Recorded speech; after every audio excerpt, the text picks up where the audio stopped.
Drunken man killed and robbed of AK-47 rifle in Flanker, St. James.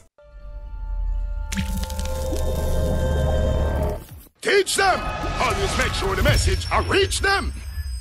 The St. James police are yet to make a breakthrough with their probe into Monday night's killing of a rifle-slinging drunken man who was shot and dispossessed of the high-powered weapon in the inner-city community of Flanker in Montego Bay. The deceased man has been identified as 51-year-old Courtney Clark, also called Jesus, of a St. James address. The police report said that about 10:30 p.m., an intoxicated Clark bragged among a group of persons in the Flanker community that his gun was bigger than those of a group of men from the same community with whom he had a dispute. It is alleged that Clark then left the scene and was reportedly returning with an AK-47 rifle, supposedly to prove his point, when he was ambushed and sprayed with bullets. He was hit multiple times and died on the spot.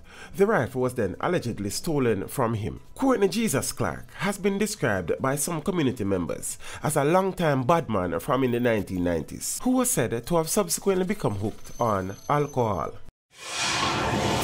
Teach them! Hey, yo, hello! Send the message and make it reach them. It's Teach Them, right here, Warlord representing. Thank you for watching. Please leave a comment below. Remember to like and share the video. Don't forget to subscribe for more awesome content. Follow me on social media and check out the suggested videos on screen. This is Teach saying, until next time, walk good, my friends.